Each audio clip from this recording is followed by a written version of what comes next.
Right, it's 10 o'clock, 10 p.m, 2200 hours, London time.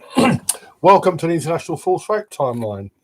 This is hangout number, where are we? Number 26, I think. This is live hangout number 26. The main subject will be the sexual grievance industry, but I've got a lot of other things to cover as well. In no particular order. Firstly, a bit of a cough is not unusual for me, as you will know. I was sneezing earlier. I'll try not to cough too much. So the change in the weather, as I said before, the cough or clear my throat. Sorry, the current software I've got magnifies heavily. It's a lot louder than it sounds. It's a pleasant surprise over the past 2 or 3 weeks, but not related to my YouTube channel, but not to the timeline. I've had a massive increase. Well, I say massive increase in subscribers. I had 100 and something. I've got, what was it now? Let's have a look. It's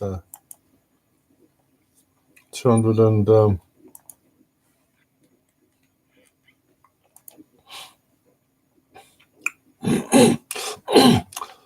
369 subscribers, but they're all related, or mostly related to one video. It's when Lemmy of Motorhead died in the end of 2015. I put together a tribute video, and last month there was an old previous unreleased recording of him doing a duet with some country star, and it's led to a lot massive. I've got 140,348 views on that video, which is more than every other video on my channel combined. Some of them are quite pathetic, but I used to get quite a lot of.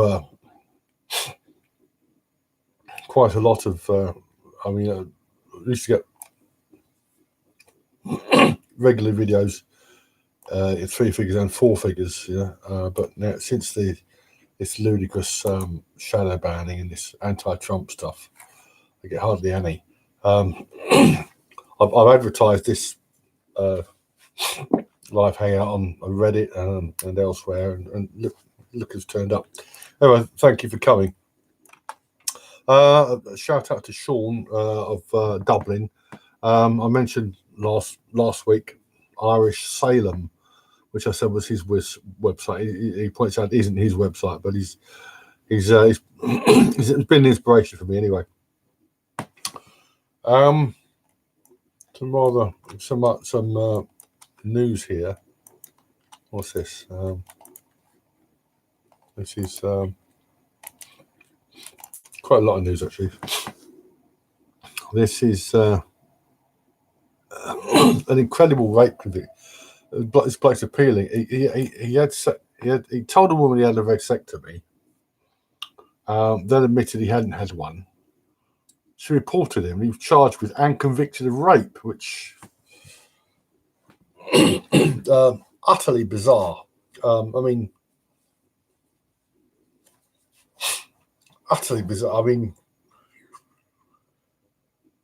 It's dishonest, obviously, but it's just I don't know. It's just they've expanded the definition of rape. So I have some sympathy with this guy. It isn't comparable with Mark Kennedy.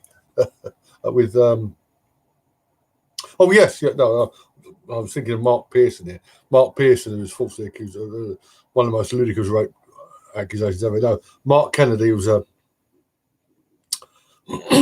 undercover police officer, one of several who was having it off with gullible environmentalists, women in the Green movement, and he signed at least one kid with some woman.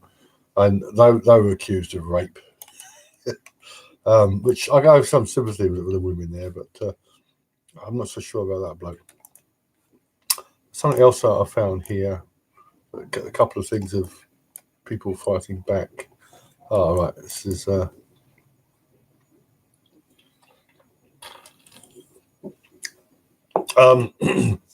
if you don't know, if you're not familiar with it, part of the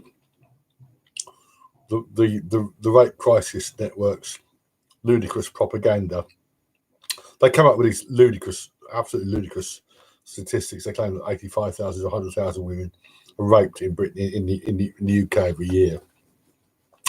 I think that's the UK, and of course the vast majority don't aren't reported because they never happened, and that they claim that these women are terrified of reporting, and they get raped because I just froze. I made a video about that, which you'll find is called "These Bitches Are Playing You." Part of their propaganda is that women, when they're attacked, they freeze.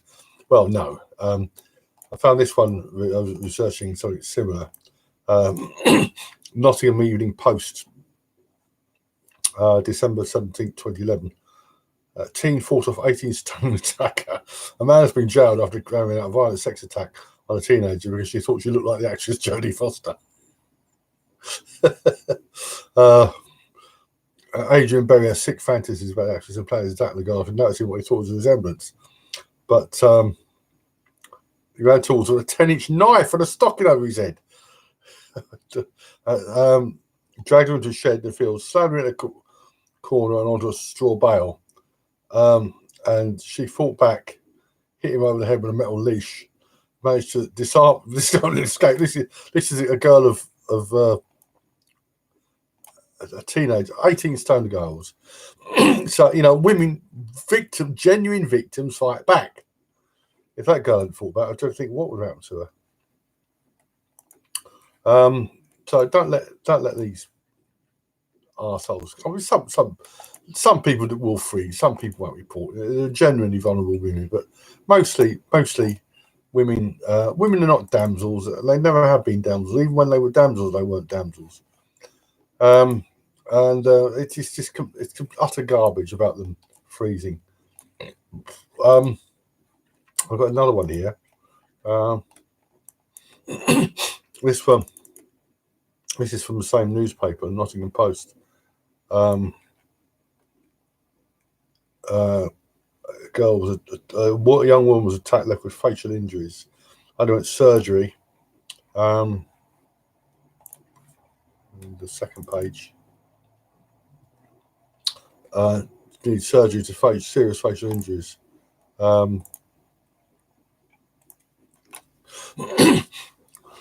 She was attacked on a path found by officers patrolling the area. I mean, it says it's sex attack, but it's there are sick people out there. Most of them are men. Most of sick people who do things like that are men. Women have different ways of expressing their insanity, as I pointed out before. But anyway, that's quite a bad one. So genuine victims have bruises, and sometimes have worse than bruises. Don't fall for any of the propaganda.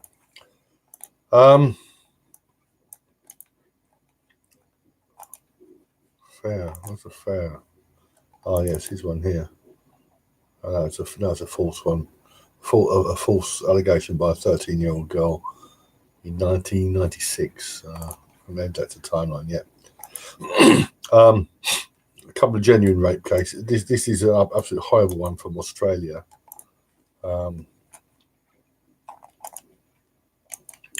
This is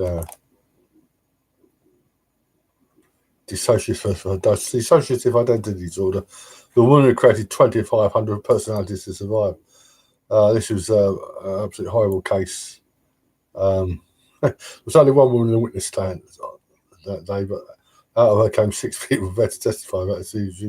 This was an incest case. I don't go along with this 2,500 personalities, but it was a father who was a complete sounds like a complete monster. It's an ambiguous. It was genuine. You know, it's the case of women fantasizing. But look, it's only the tiniest number of utterly depraved men would even think about fucking their own daughters. Okay, so don't be taken in by the propaganda. But that guy, whatever sentence he get, can't be enough. Aaron Campbell.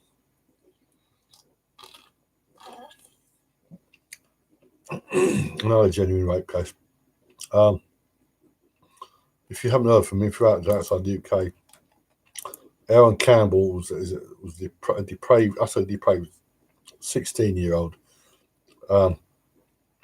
Took a 6-year-old girl from her bed. Told her, well, he tricked her into coming with him.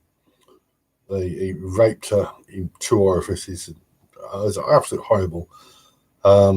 He got a life sentence with a tariff of 27 years for rape and murder. He appealed on the grounds that it was cruel and unusual punishment. No, seriously, seriously.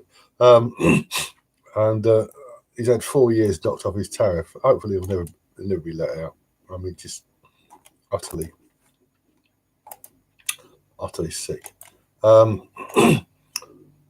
This is an interesting one. Yeah, this isn't rape, but this is from The Guardian. Woman behind French #MeToo found guilty of defaming media executive. Yeah, well, I'm sorry, but you know, look, if you've been sexually harassed, slap the guy's face, okay? If you've been raped, fight, scream. Right? If you can do neither, whether or not you do that, contact the police immediately afterwards. I don't believe this one. I don't believe this one at all. This is a young woman named Emily Owen. She's active in politics. Oh, that's interesting. The article's been removed. I wonder if at least she's retracted. It's yeah, well, it's on that particular one's been removed. Emily Owen of Labour candidate. I was raped and had drink spiked in politically motivated attack. She's quite a looker. She's at least 9 out of 10. So I don't think that's anything politically motivated about it. So she decided she'd not reported the incident when it happened last year, but she decided to share a story after Labour activist journalist Owen Jones was attacked outside a London pub. Well, a little wind. I'm sorry, I don't believe her. She's probably had a few drinks. Got into bed with a bloke who couldn't believe his luck, and she woke up. She couldn't believe her luck. I don't believe her. So if you are raped, go to the police. Don't talk about it. don't boast about it on social media. Don't make propaganda out of it. Go to the police. Let the people deal with it. That's the only thing they can deal with. Sometimes. Something here. Problems with mouse. No, I mean, this is complete nonsense. I'm sorry. I don't believe a word of it.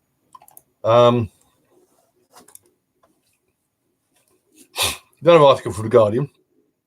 Rape prosecutions in England and Wales at lowest level in a decade. And that's bad news.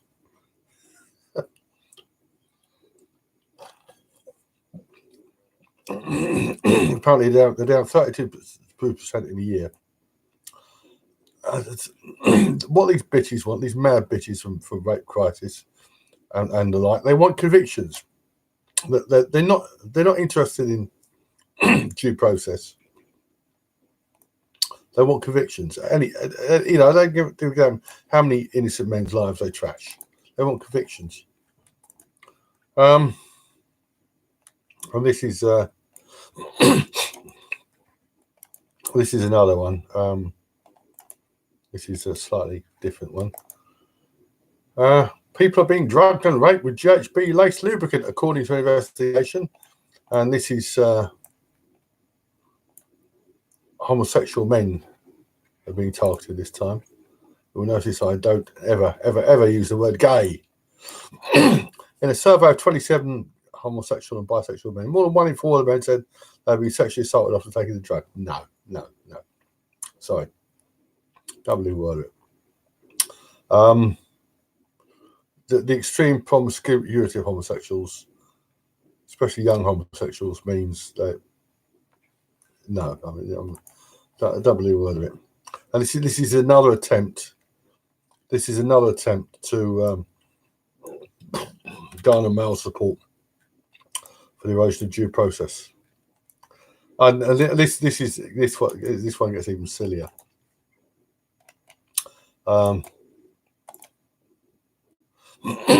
This is from CNN, but it's a widely reported story, fabricated story, of course. It would be CNN. It's four. There's no problem with this screen. Oh no, go away. Lisbon is an historical city. It's a smart city where all information is connected. Shut up. For it's come on. 1 in 16. It says for 1 in 16 US women, their first experience with sexual intercourse was rape. Study says no. More than 3.3 million American women ages 18 to 44 were raped the first time they had sexual intercourse. Absolutely no. There's a simple explanation for that. For girls, the first time is can be painful.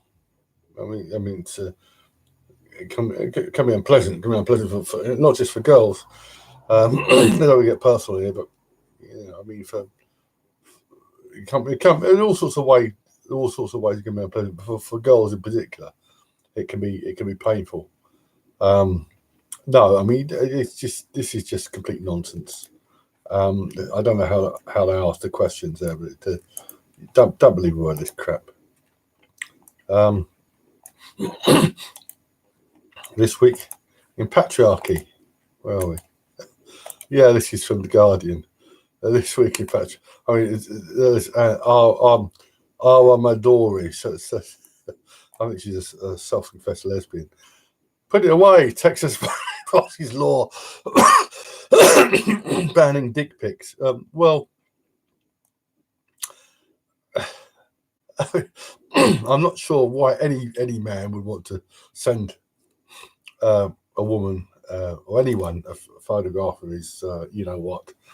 The only person I can think you would allow to photograph your Hampton would be a doctor, and if you need a X-ray or whatever, well, for medical reasons, and if you needed to be photographed, if you need to be photographed, you've probably got really serious problems, some sort of horrible disease. It reminded me, Louis C.K. has come back. This whole Me Too nonsense. One of the people who was outed was Louis C.K., who American comedian. Apparently, a girl would invite herself into his dressing room, and he'd ask her if she minded if he jerked off in front of her, and if the girl said no, he'd go ahead. And he was. I thought he was going to become an unperson, but he's come back now.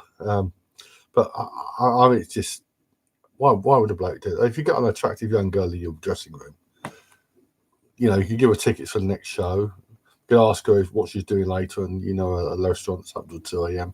or whatever. Just be nice, but you don't have to come onto her. But it's just ludicrous. Got here. This is another one from The Guardian. Thousands of rape reports inaccurately recorded by police. Exclusive. Most forces audited failed to collect accurate figures, meaning investigations were not carried out.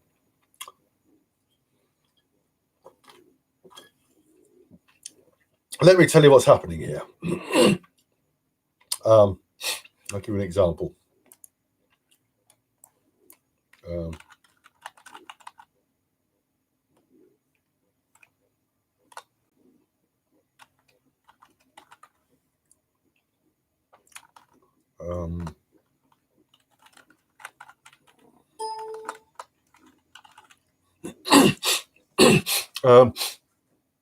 What happens is a woman has sex with a guy, withdraws her consent, accuses him of rape. The police look into it, decide no rape was taken part, that happened, or it's been no. She's so drunk, she gets drunk, maybe passes out, thinks she's been raped, thinks she's had sex, and contacts the police. This is 2008. This is an example of what happens. This is an article from the Irish Independent, February 20th, 2008. Rape claims by drunks waste resources, says Garda chief.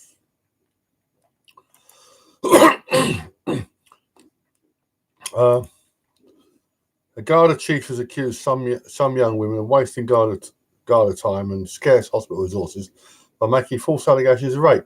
Superintendent Mick McGarry, based at Ballybricken in Waterford, highlighted the difficulties investigating Gardaí face with alleged victims who consume large amounts of alcohol. But the Rape Crisis Centre described these comments as extremely unhelpful.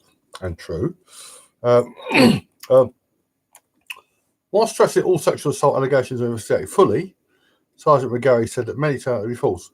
A lot of Garda and medical time is wasted assessing whether people have been raped as they claim may have happened. With young women, one of the problems appears to be bravado when it comes to consuming large amounts of alcohol. We have had cases where, having received an allegation, we go back to a nightclub attended by the complainant and the accused, by the complainant and the accused. And there is CCTV footage where you see the girl with the guy and they're all over each other.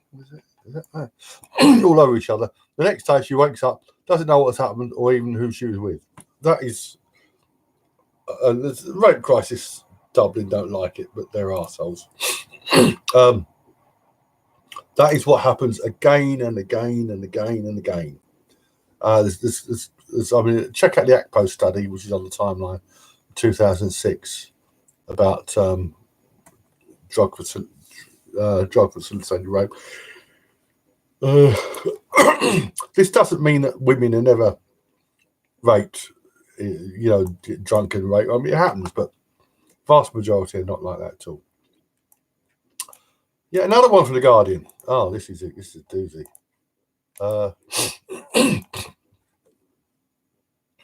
Demi Moore reveals she was raped aged 15. Actor, I used to call women actors actresses, but now they're all actors. Don't like that at all. Tells Good Morning America that the alleged attack took place, took place in the home with her mother's knowledge.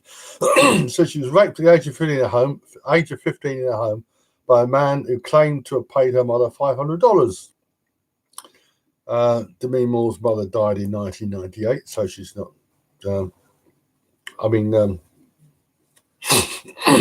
Either you believe it or you don't. Frankly, I don't. But she's got a book to sell. And no, I don't believe. I'm sorry, I don't believe that. It's very sad. But and there's another one from The Guardian about the same subject. Why are rape prosecutions at an all-time low? Well, not an all-time low, but why are they so low? Why are rape prosecutions at a 10-year low? Well, that's a good. Surely that's a good thing. But I say they want more convictions. And there's a load of statistics here. Alleged rapes recorded by the police increased by 9%, from 54,055 to 58,357 same period. No, it's complete rubbish. This is This is the hoax of the 21st century. Why are rape cases becoming more complex? Because police are demanding mobile phone evidence from so-called victims and finding out they're not really victims at all. But of course, you have a load of feminist rubbish here. I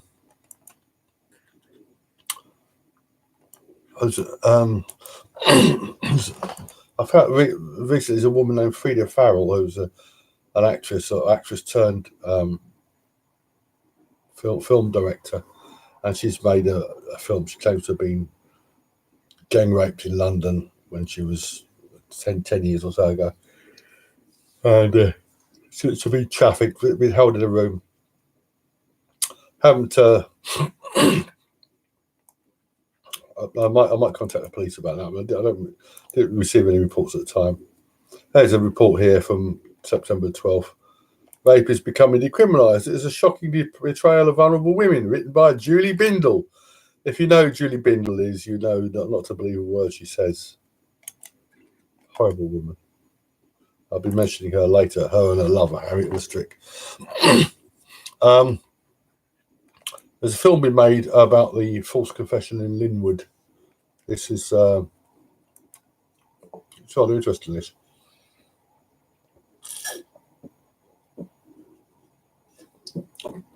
On August 11, 2008, a teenager in Linwood, Washington State, told police a man broke into her apartment and raped her. They didn't believe her, and they got to confess she'd made it all up. And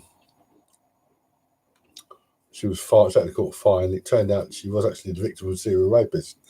Now, it's rather interesting, this, because I put it on the timeline with the correction. And, well, I put it on the timeline initially. I found the correction sometime later. And in 2017,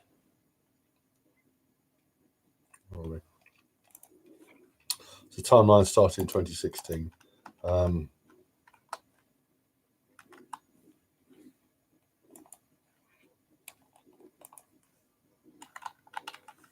2000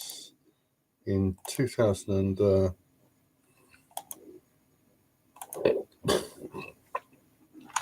think it's 2017.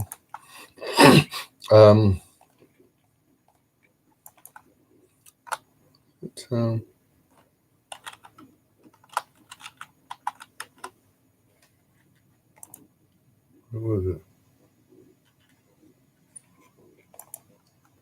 It's February. I my book, my timeline appeared in a book.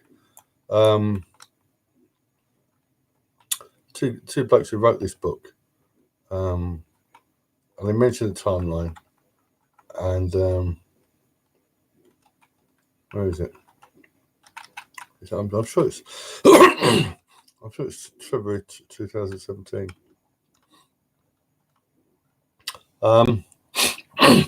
Anyway, I found a review of the book on the Penguin website. I think it's Police Linwood. It was on the website. They mentioned the timeline, and unflatteringly, and I wrote to the authors and pointed out that I'd actually corrected it, and I haven't. Nothing came of it.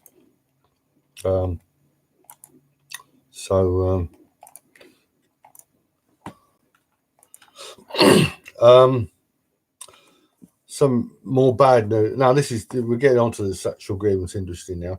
I should point out that what is the sexual grievance industry? I did a live hangout on the Rape Crisis Network. I'm going to cover some of the same ground here, but the sexual grievance industry is more than the Rape Crisis Network. You got rape crisis centres. Not always called rape crisis. They're called rape something or other. Women's whatever. You got women against rape, which is a similar thing. That's got similarly named autonomous groups all over the world. Certainly in the UK and in Africa. I think in America as well.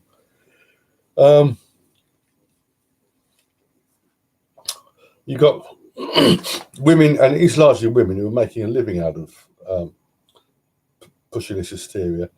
The rape crisis centres, they do counselling and therapy, and sometimes they'll go to court with women. Counselling is surrogate friendship, as is therapy. Therapy is just somebody really listening to. It's if you suffered trauma, be it physical trauma and or psychological trauma, it could be bereavement, could be an operation, could be a victim of crime, you have so-called mental health issues, maybe you've got problems with alcohol or drugs, an amputation, whatever, in that case you need rehabilitation, but you need a bit of space, a bit of human kindness. But you don't need years and years of therapy and counselling. It's just complete nonsense. And what a lot of these centres do is, as I pointed out, they encourage women to make false allegations, to reinterpret bad sex or unsatisfactory sexual encounters as rape. It's easily done. Or they can also convince young women they've been sexually abused when they were younger. And if you check out what I said in the live hangout on child sexual abuse, people take drugs and alcohol, and they'll have a flashback. When I think of flashbacks, they can watch a rape scene or something on. So it's actually happened. They'll watch a rape scene or a child sexual abuse scene on a. It doesn't have to be graphic. On a soap opera, and it triggers something, and they think it happened to them. Well, no. This is confabulation. The idea that women of 40 and 50, and occasionally men in their 30s, 40s, and 50s, suddenly realise they've been sexually abused as when they were young is crap, absolute crap.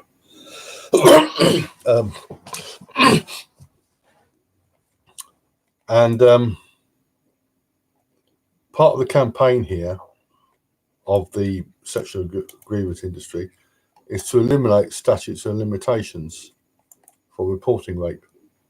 In fact, Illinois, there's a report here from The Hill on the 27th of July. Illinois eliminates statute of limitations for sex crimes. And you got these noisy feminists. And it's actually, it's basically, before statute of limitations was 10 years, which is more than enough.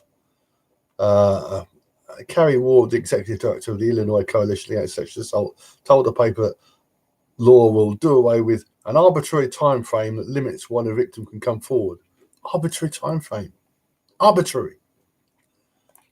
So basically what they want is any demented hag to be able to come forward at any time in her life and accuse any man of rape or some other crime, and just to basically have the guy convicted on no evidence at all, because there's only a story. Now, to show how dangerous this is, let me relate. This is one of my favourites. This is one of my favourite cases. This isn't a delayed case, but this will show you what can happen Now, imagine another thing they've done with the Sexual Grievance Industry, with rape crisis centres, is they've allowed women to go along to a rape crisis centre, claim she's been raped, and they'll administer a rape kit, take samples, and they give up to a year to decide whether she wants to report. Now, this is a classic case. I mentioned this before, and I will mention it again. In 2003, a black named Graham Dawes went to a nightclub on Humberside. He picked up a young woman named Jennifer Osborne. They went back to his home in Beverley and they had sex. After that, she asked him to could he call her a taxi? He said, well, there's a phone down the street, you know. He got what he wanted. He ended up being arrested for rape. She told the police that he'd offered to walk her home. Let's get the actual press report. This is from the Whole Daily Mail, March the 1st, 2004. She told the police he'd offered to walk her home.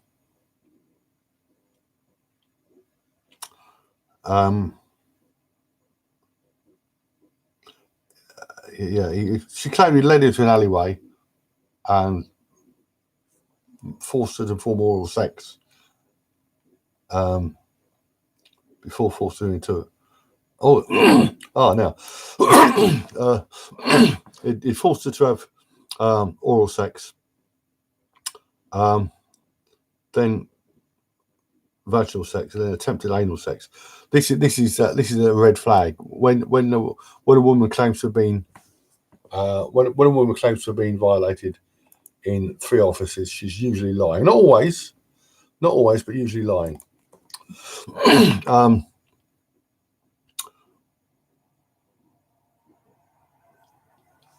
He was arrested. She claimed to have vomited in the alleyway, and the police took her to the alleyway. They went to the alleyway. They went to the alleyway, and they found nothing. He was arrested. He gave his version, which was true. They sent in the boys in hazmat suits, and they found fibres from her socks. When confronted with it, she admitted that his version was true. And she ended up with a 9-month sentence. I dread to think where he'd have got them. In the United States, I dread to think where he'd have got in certain states. Now, you imagine she'd been allowed. She imagined she'd visited a rape crisis centre, and she'd given samples, and then 6-7 months later decided she wanted to press charges. What about where's the fibres now? You would expect to find anything in the alleyway then. So this is very dangerous for justice, very dangerous. Now, imagine you've got an allegation of a woman who claims she's been raped 5-10 years ago, like all those whores and liars who framed Bill Cosby, and 1 or 2 have tried to do the same to Donald Trump.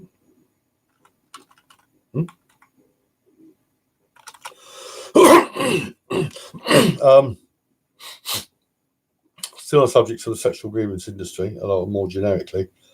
Zoë Quinn, I mentioned her last live hangout. I would have done a hangout last week, but it's 3 weeks since the last one. But I had usual problems. Zoë Quinn, whose false allegation against Alec Kaloka led to suicide.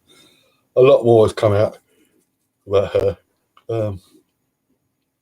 Not only is she a serial accuser, I would say serial fraud. She claimed that earlier a bloke had tried to rape her and she stabbed him.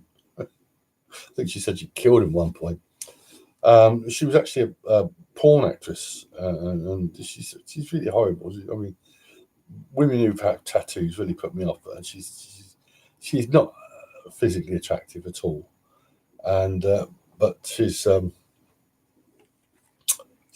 led to I don't know. It's been said of her that she's one of these people who fails upwards. Something else I should mention, especially in the context of not just child sexual abuse, but rape generally. Old Hag Syndrome. This is sleep paralysis. I've had it, and I won't say suffer from it because it can be quite enjoyable if when you're asleep, when you're hovering between sleep and consciousness, your body. I just froze. your body's actually paralyzed. It's a reason for that. Which anyway, and for some people it feels the old hag comes a demon sitting on your chest. This is where your succubus comes from.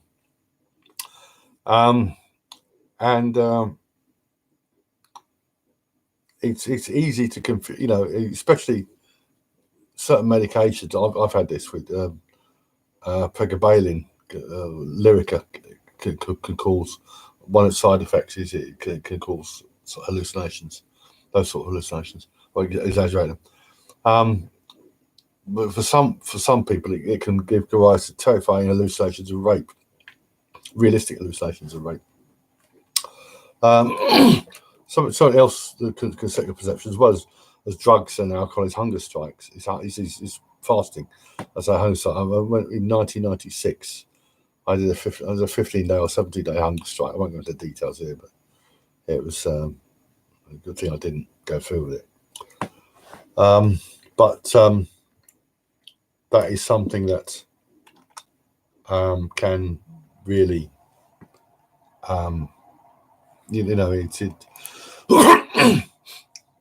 if people have this experience, men as well as women, but men generally don't interpret this sort of thing as rape, but women, they'll have this experience and it will turn over in their minds, and eventually they'll convince themselves they're being raped. It's well known that anesthetics can give those sort of hallucinations. In fact, I did this recently of this is a dentist who was falsely accused of groping a teenager. Let's see. This is Dr. Jose Turquio. This was March 4th, 2015. A teenager visited him and for routine dental treatment, accused of indecently assaulting her. Fortunately, he had witness. I mean, dentists don't usually work alone. Having said that, I could tell you a story of an actual dentist who did rape a woman. Very unusual. It's something. Well, I a connection with it after the event, as it were. But that's another story. But this is Dr. Jose Turquio commenting briefly after his acquittal. I'm glad justice was done, but I'm still very angry at what happened to me, because this shouldn't have gone this far. I say it again. I think the police did not do their job. This is something it does happen. Sexual hallucinations with anesthetics and the like.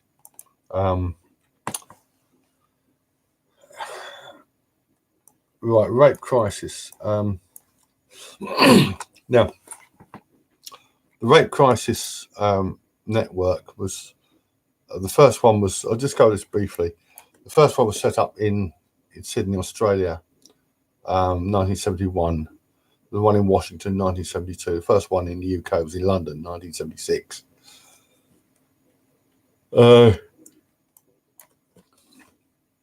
They're not all called rape crisis, but we're here to help you if you've been raped or sexually assaulted in the past 12 months. No. I've quoted here various cases. Rape crisis network. They're autonomous. There is a body for the UK. They are registered charities. They get not charitable donations but public funding, and they should be. If it isn't possible to shut them down, then the government should deny them every penny of public funding and charitable status. That's my humble opinion, and I'm sticking to it. So they literally encourage women to make false allegations. And some of them are just outright liars. Women against rape. I mean, women against rape are absolutely outrageous. Lisa Longstaff of Women Against Rape. She went on the BBC after there was a case a few years ago of a young woman named Ellen de Freitas, who was she was a female psychopath. She falsely accused Alexander Economou of rape.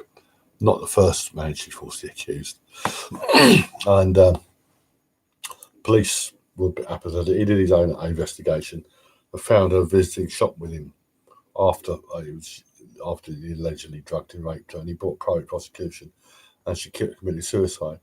And Lisa Longstaff went on the Victoria Derbyshire programme. And she didn't name him, but she said she was being sued by her rapist and and committed suicide. Rape crisis. They're not just. There's outrageous and they're liars, absolute liars. And I'll give you a quite shocking example of this. One of the worst cases in the UK, one of the worst cases ever, was a woman named Rhiannon Brooker. Rhiannon Brooker, she leaked lies over a period of months to her circle, and then she framed her former lover, Paul Fensom, for raping her. He was arrested, bailed, then rearrested, spent 36 days behind bars. The police went looking for further evidence to bolster an already strong case, and they were quite shocked at what they found. They put a senior female detective on the case, and it turned out Brooker made the whole thing up. No doubt about that, but she made the whole thing up. She was taken to court, and she was given a 3.5-year sentence, which the Attorney General didn't think was long enough. I don't think she's given a 10-year sentence. And unfortunately, it wasn't increased on appeal. And these bitches, these cunts, actually supported Rhiannon Brooker. And they're just simply lies. Ending the attack on rape survivors who report to the police. Anonymity is our right. Yeah, well, unfortunately, it shouldn't be. And they writing about this is about the Warren Blackwell case, another guy who was falsely accused by a head case. And it's here about Rhiannon Brooker. Where is it, Rhiannon Brooker? They actually said that if I can find it.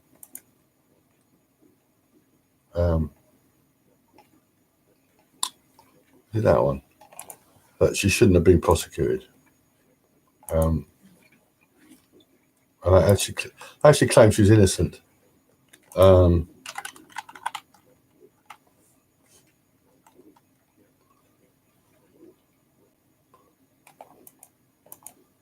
it's not on there. Let's have a look at this. I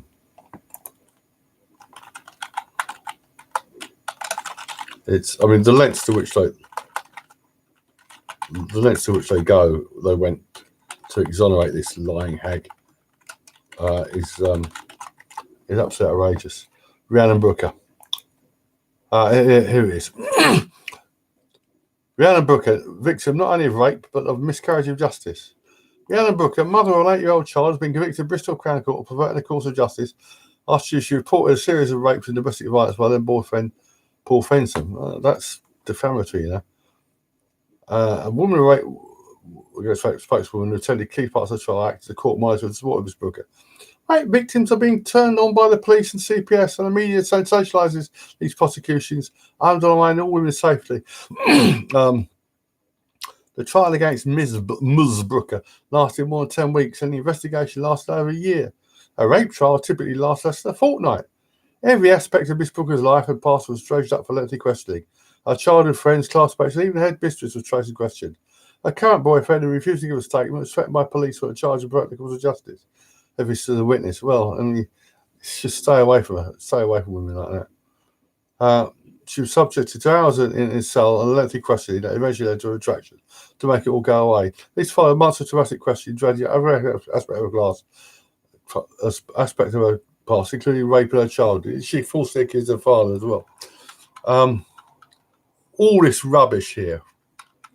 Now, if you actually go to what the Court of Appeal said about the case, finding of fact, you'll find something very different. This is oh yeah, I've got it here. What they said about this hag. This is what the Court of Appeal said.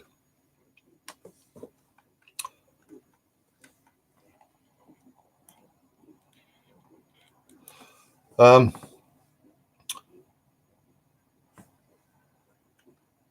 offender is now age 30 and Mr. Fenton, 40, a man of good character, commenced a relationship in 2009. They lived together at Mr. Fenton's home for about May 2009. She was studying law with a view to become a barrister. In September 2010, she moved to Bristol to attend the bar vocational course, as it was then called University of Western England. He remained in Birmingham, but two continued to see each other until about July 2011. She mentioned to friends and one of her tutors her doubts of her ability to complete the course, hinted that things were going on in her life that were making life difficult. She referred to her partner but provided no details. She confided in a similar manner to friends and received consistent support. Among other things, she was advised to seek counselling to go to the police. She passed 4 of her 12 assessments with grades of outstanding and very competent, but then sought permission to defer the remaining 8 assessments due, she said, to extenuating circumstances. These comprised assaults on her by a partner. At about this time, she made an application for special treatment. She arrived late for a mock trial with visible injuries to her face and neck, so she's injuring herself. On March 22nd, 2011, she showed Mrs. Stringer a text message which accused her of being a fucking bitch for not being there.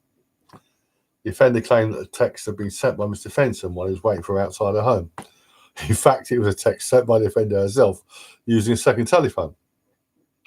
She deleted most of the texts she sent to Paul Fenton. Fortunately, Mr. Fenton retained them all. Those messages related to support his account of a his relationship. So imagine what would have happened if he hadn't. What could have happened if he hadn't? On April 11, 2011, she sent to Mrs. Stringer written particulars of 9 incidents she alleged against Mr. Fenton, but all of which she was later charged. On the 24th of May, she went to the emergency department at Bath Royal United Hospital with bruises and swelling to her head and face. So she really did lay on with a trowel, you know. Wait. Get a better quality print of that, I think. That one. She waited until police officers arrived to speak to her. She made a complaint she'd been assaulted without walking by a man unknown to her. She'd been in a 2-year relationship with a person living in Birmingham. She refused to name him. She said she'd been assaulted by him on some 30 occasions in a relationship. She'd also been assaulted sexually, and she claimed she'd been raped. She was persuaded to accompany the officer to the Bath police station. That didn't take much persuasion, I'd say, but where she spoke to the Skane for several hours. She described one allegation of rape, but refused to allow the police to record the complaint she was making. The officer was struck by an apparent lack of emotion for a person who suffered from the she described. And that isn't necessarily sinister, as I pointed out People react differently to trauma. You can't place too much emphasis on that. The physical evidence, the bruises, you could pay a lot more attention to that, but it turned out that she'd inflicted them on herself.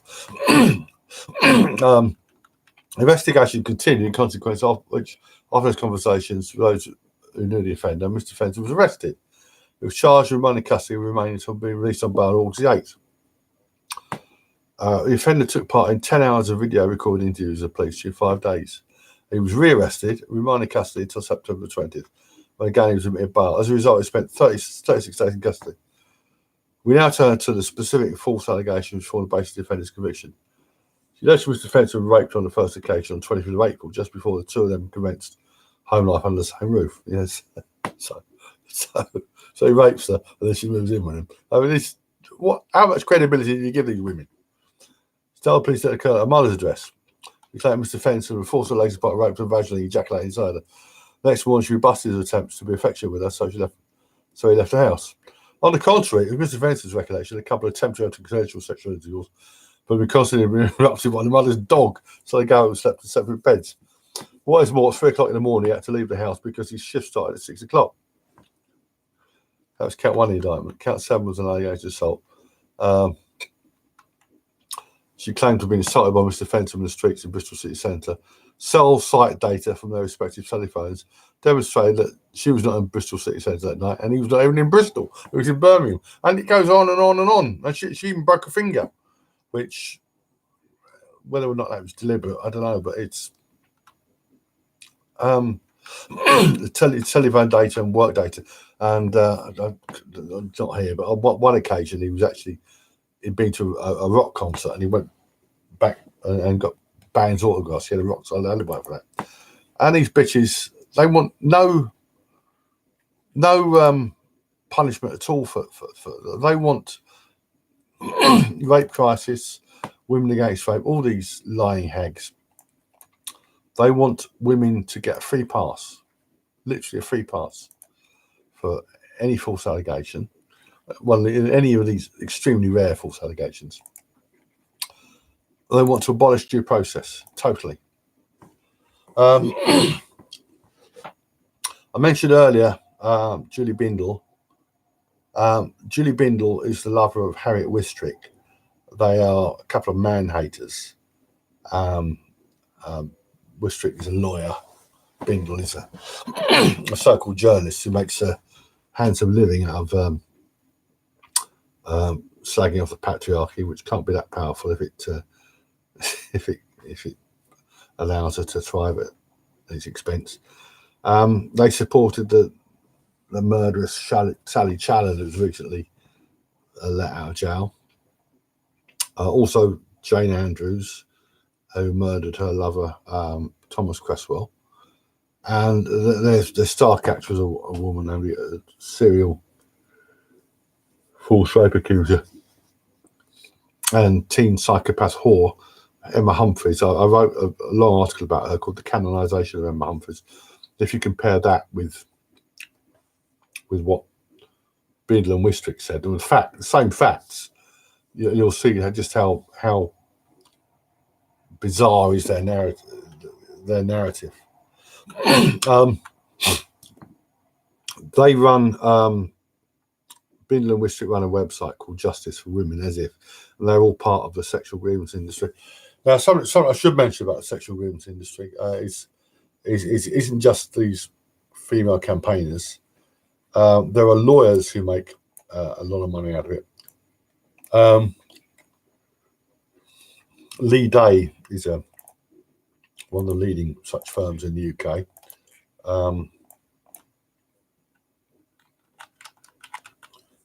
They're mischief.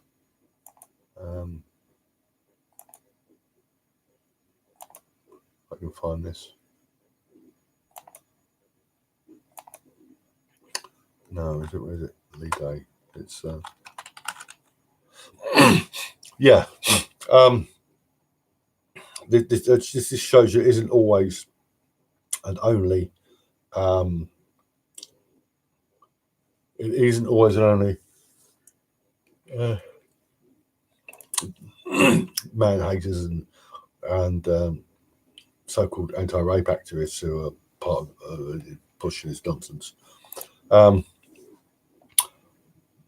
Kenya was part of the British Empire. It was, I think it was 1963 they got independence, and there were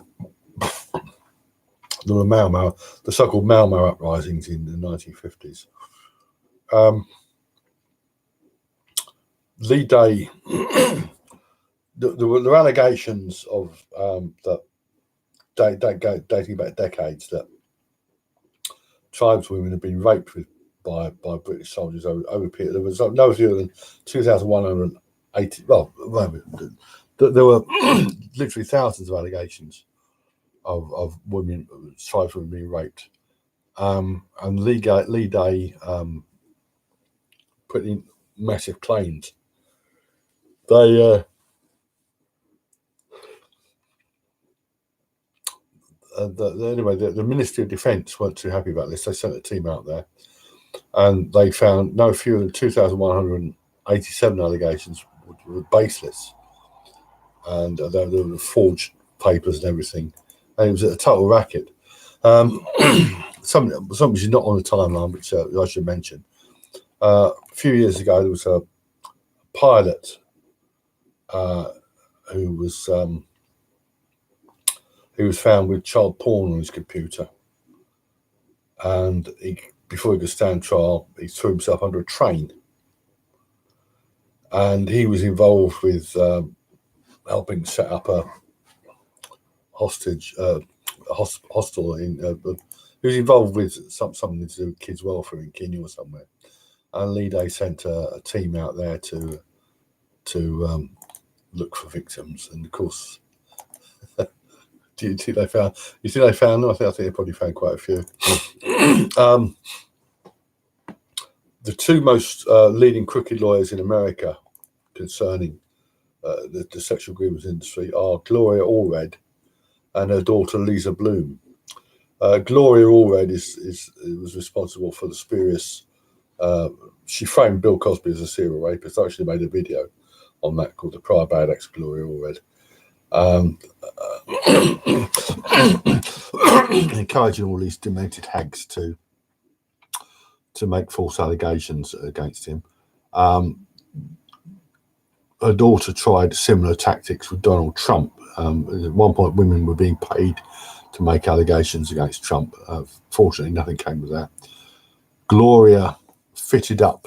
She's the case of Judge Roy Moore in Alabama. It was absolutely disgraceful, where she was literally caught with a hand in the till, passing a fabricated document. It was a document Moore was meant to sign, which the so-called victim signed. But since the Kavanaugh case, people have been slowly beginning to wake up to the fact that men can be accused any time by any woman. And of course, this affects a lot of women as well, because wives and daughters and that. There's a firm here called Robson Shaw UK, which they're another bunch of shysters.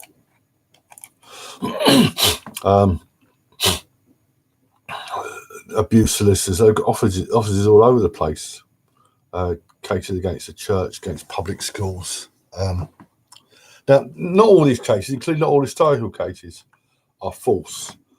But as I've pointed out before, even real victims embellish. Classic example of that was, it's on the timeline, it's a bloke named Entwistle. He went to a bar in the north of England, picked up a young woman, went to a graveyard. He walked off to have sex. He walked off with a handbag and phone, or while he ran off with them. She reported the robbery and also reported the rape. He spent 3 months on remand, and when the case came out, the rape charge was dropped. So real victims. I can have some sympathy with a woman who would embellish or make up a story like that.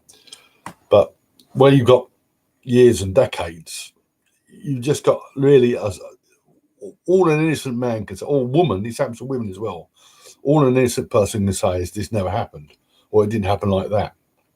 you know.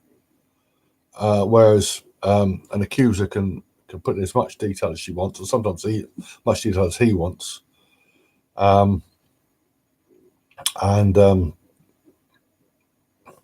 you know, if it sounds plausible, a jury may well convict.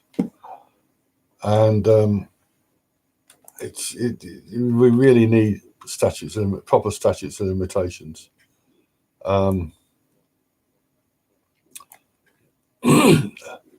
As I say, they want no penalties at all for false rape accusers. Fortunately, the judges, the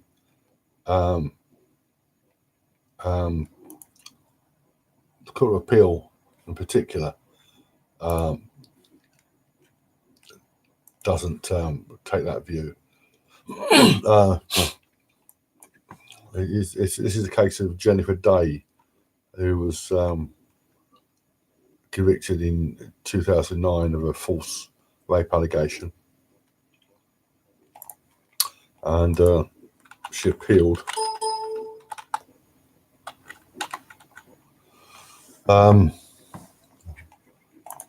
circumstances of this were she was 34 years old at the time, previous good character.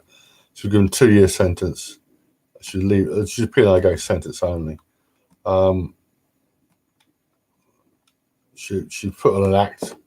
She'd swelling and bruising on top of her head, was crying uncontrollably. She asked if she'd been attacked. She named her attacker, a guy named Andy, lived in Brentwood. When helped out of the house, she collapsed. She had to be helped to a police car. She gripped the officer's hand throughout the journey. The police station she complained of dizziness and headaches. Before leaving, she apparently vomited into a toilet. Paramedics were called the police station, take the hospital, see my doctor, take my neighbours.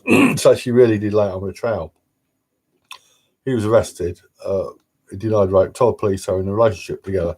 He visited the house on a daily alleged rape, spent a long time knocking, telephoning, and trying to attract her attention. When he eventually opened the door, they had a row, and he left without entering the property. Fortunately, the police received information from a neighbour of the appellant who confirmed exactly what Andrew Saxby had said, and particularly he'd never entered the house. In 2003, Day had reported an alleged assault by an unknown male, which probably not true. 2007, she made a virtual identity allegation to another male with whom she was associated, simultaneously with her association with Saxby.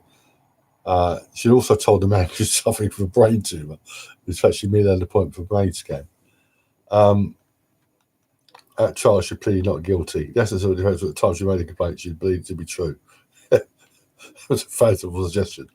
And here, paragraph 8, an immediate prison sentence was inevitable. The appellant had no previous convictions, blah, blah, blah. Single mother of a 5-year-old daughter, references to her appellant, excellent loving mother, devoted to her daughter. But, you know, it's inevitable that, and it should be inevitable, that a woman who goes to those lengths to falsely accuse a man of rape, a named individual, it should be inevitable that she served time. I mean, the circumstances vary, but, you know, generally speaking, they are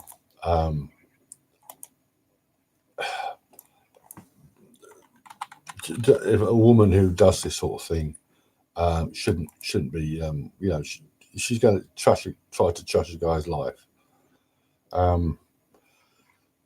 Another part of the sexual grievance industry is academics. This is a guy named David Leasack. I'll try to edit this down. This is a clip. This was uploaded to YouTube in 2013. He's talking about sexual assault. Towards the end of this clip, he's talking about false rape. He's talking about false rape statistics at the end. Let's go to the end of it. See what this idiot says. Intense fragments, and who, under pressure, might try to remember what happened first, what happened second, what happened third. So he's coming out with this crap about trauma. I've covered this before. I mean, trauma is real. Trauma does affect your memory, but if anything, it enhances it. But this is he's trying to present this as something new. This isn't new. This has been understood for decades. Then he goes on about how rare false allegations are and how easy they are to detect. Third, because they're trying to be nice and trying to be cooperative. And in the meantime, you're seeing this as an interrogation technique to test whether or not they're lying. You're going to draw the conclusion that they're lying because they can't answer those kinds of questions in that way. If you, so you arrive at a false conclusion. And so I think, if we're concerned about false allegations, in my experience, in the vast majority of cases, if there's a false report, it falls apart really quickly. Falls apart really quickly. What planet is this guy living on? No. False reports don't fall apart really quickly. Did Rhiannon Brookers fall apart really quickly? No. Lots of others. I mean, the classic ones are two of the classics are Kathleen Crowell and Bianca Peguero. Kathleen Crowell, this was a classic, I said it was a classic case. She was a teenager, a sex with her boyfriend. This is a very, very, very famous case, very infamous case. A sex with her boyfriend. I was afraid she'd become pregnant. And found a police officer and told him she'd been attacked by a guy driving a green car. An imaginary guy driving a green car. They found the bloke driving that green car, Gary Dotson, and he served 6 years in jail. She got religion. She made a bloke named Webb, David Webb, actually, not to be confused with the late actor David Webb, or quite a few other people were named David Webb. She got religion. And then retracted her confession, and of course with everything of it. And he was pardoned. Eventually, he was cleared by DNA as well. But he spent 6 years in jail. Bianca Peguero was another American case. She framed William McCaffrey, who was given a 20-year sentence. She was a perfect victim, and she married and she got involved with the Catholic Church. She told the priest she did something bad, and he was let out after 4 years. There've been lots of cases in which men have done considerable time, before either recantation or Brian Banks. Look at Brian Banks, I would laugh at that case if it weren't so tragic. The way he was fitted up, but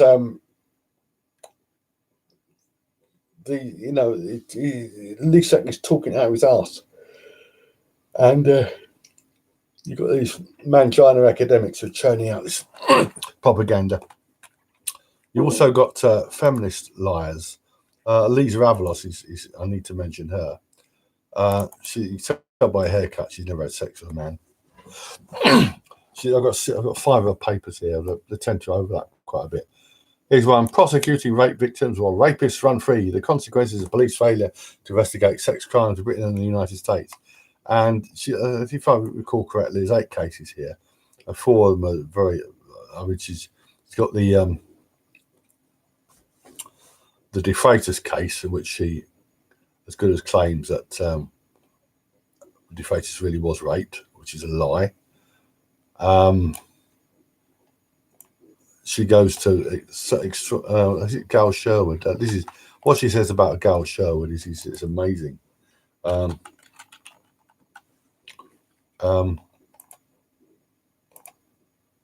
Case of Gal Sherwood. Now,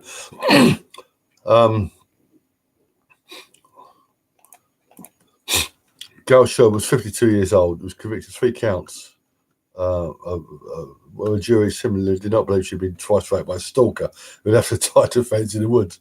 Cher's trial lasted 6 weeks. She was sent to prison for 2 years. The jury separation from her 3 daughters. Oh, boo-hoo-hoo! Boo-hoo-hoo! She went to jail. She went to jail. And she was separated from her 3 daughters. She claims that Sherwood was genuine, a genuine case. I mean, Sherwood's case beggars belief, because at one point she claims that she was visited by a bloke in her home in I think motorcycle gear, and she claimed to receive letters from this stalker, and she burnt them, and she's a total head case.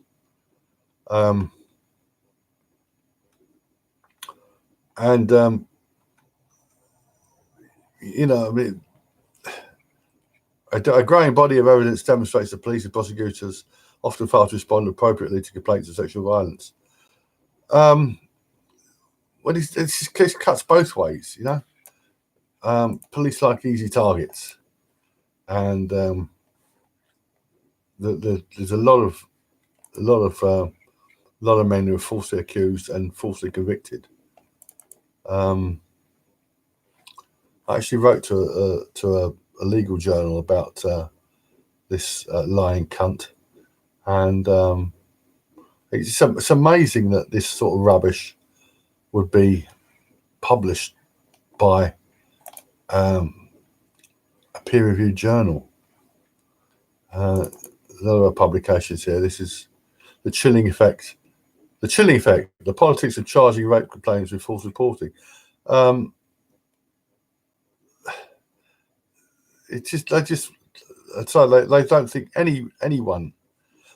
No, I'm not saying that false that miscarriages of justice don't occur. They do. Like you know, people are falsely convicted of crimes of imaginary crimes that never happened. Women have been convicted of murdering babies who have died of natural causes. There have been men who are convicted of imaginary crimes. There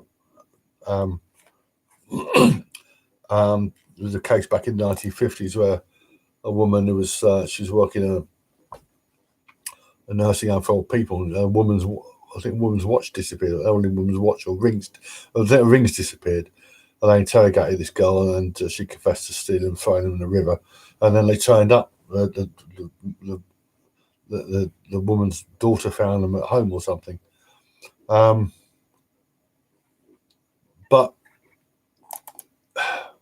yeah, the idea that there are masses of women out there who are being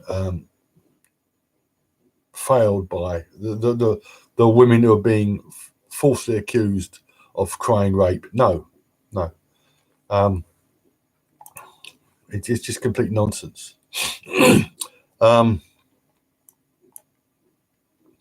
There are back to the lawyers again. Lawyers actually go touting for business. They go touting for business with regard to especially historical cases. With regard to women against rape, this is in 2014, December 2nd, 2014, Women Against Rape held a meeting at the Palace of Westminster, and they Avalos was present, and Gal Sherwood was present as well. But this is this quote here. Where is it? It's not concerning rape. It's where is it? Oh yeah, this is I think this is the one. What currently work with? Yeah. This is a woman who works with female offenders. Yeah? Listen to what she says. What currently work with women in Holloway Prison and who are serving community sentences. every single woman that I've worked with who's had contact with the criminal justice system has suffered some sort of sexual or domestic violence, without exception. A large percentage of the women that I've met are in there because they've defended themselves against violent partners. So often they will use weapons because they genuinely think they're going to be killed if they don't, and also because of the strength issue. Therefore, they're given worse sentences. Often they'll go to prison when a man wouldn't. Out of 10 women arrested for domestic violence, 7 will be convicted. Out of 10 men arrested for domestic violence, only 3 will be convicted. So playing the numbers again. Like she said, every single woman she's ever come into contact with in prison is there because she's been sexually violated. Every single one. It's never her fault. It's always the man's fault. Now, the most extreme case of this. This is Alice Lawilliette. This is you got to. This is this is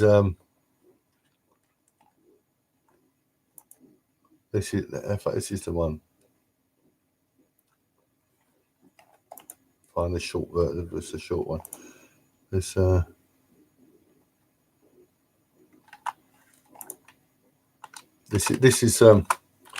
is from the trial of Jodi Arias. This is so-called domestic violence expert Alice Lawilliette talking about if you're not familiar with the Jodi Arias case, she murdered her lover Travis Alexander. This is absolutely incredible. She's asked a question here, but in Arizona, jurors can ask witnesses questions to the judge, This is a question to Alice Lawilliette. Listen to this. Oh, here we go. On the one side, we have demeaning multiple verbal slurs, a slap, a shove, a chokehold, and a lunge perpetrated on Jodi. On the other, we have a gunshot to the head, a 4-inch deep slit throat, and close to 30 stab wounds delivered by Jodi to Travis. Is not the perpetrator of the greatest domestic violence Jodi? I think what happened to Mr. Alexander is horrific. Sustained. I think that self-defense. Order the unspoken question. I'm going to sustain the objection. The question is not the perpetrator of the greatest domestic violence Jodi?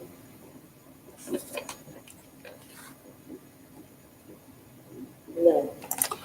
If you didn't catch that, you'll find it on YouTube. It's Alice spelled Allyce. Alice Lawilliette lies on juror question. One of the moments she sold a piece of her soul. Really tragic thing is she isn't lying here. She actually believes this rubbish. Women can do no wrong, and this is part of the sexual grievance industry. It's part of the mentality. Women. This is the feminist victim narrative. I've got one more thing here too. This is going back to this is women against rape again.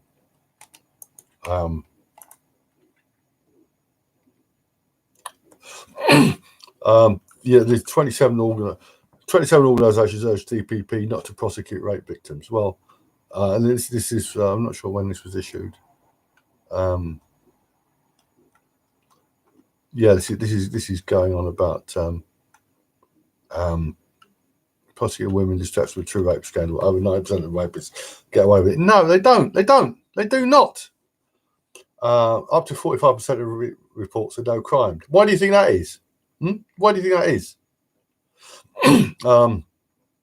No, this is this was after the Gail Sherwood and Layla Ibrahim cases. So women are not prosecuted for reporting rape. Rape victims are not prosecuted. What happens is when women are falsely accused rape. In the United States, they tend to be people are prosecuted for false this and false that as a matter of course, not just women who falsely alleged rape. Here, very often they get away with nothing. Sometimes they're still treated as victims, even and offered support, even if no crime is committed. Some cases, I guess, an £80 fixed penalty notice, which is nothing, is it? So it's really, it's really outrageous. I mean, this is what the sexual grievance industry is all about. It's about demonising men. It's about making money off these cases, and about getting convictions regardless of the evidence or lack thereof. It really is disgraceful, and something really has to be done about it. I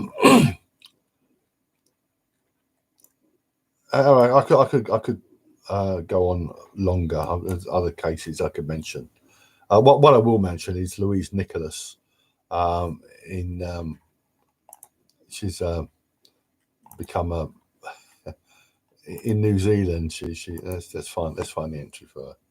It's this is quite strange. This is quite funny. This in 2004, the case was taken by journalists. She forced. There was an article published in 2004, which accused 3 police officers of raping her in 1986. She was actually a police groupie, and she's become a bit of a national figure here, which an advocate for rape victims, and she's one of these women who thinks that all accusers are genuine. But there was a film made about her called Consent, the Louise Nicholas story.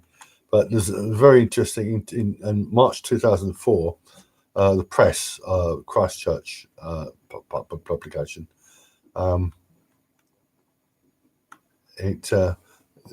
copy of this is it's not the best copy, but it's what she claimed in 1990, during 1993-1994. This was suppressed in New Zealand. Suppression. She claimed to have been raped by a group of Maoris on horseback, and she said she couldn't remember it.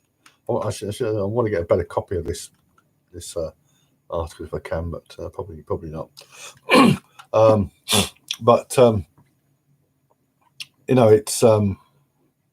It's really outrageous that these women,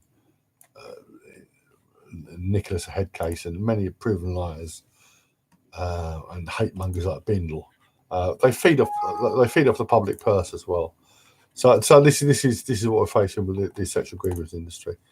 All we can really do is publicise their perfidy, and I would like to see the whole thing shut down, because this is something that's to be dealt with by the police, by proper authorities, not by these head cases peddling their lies. Anyway, very poor turnout as usual, but I'll put this on. I'll put this video on the Internet Archive next month, and we'll see. We'll see about the next one. I won't be doing another one this month, obviously. We'll do one, maybe 2 in October, but I don't really want to keep doing them if I'm not getting a reasonable turnout. Okay, so that's the end.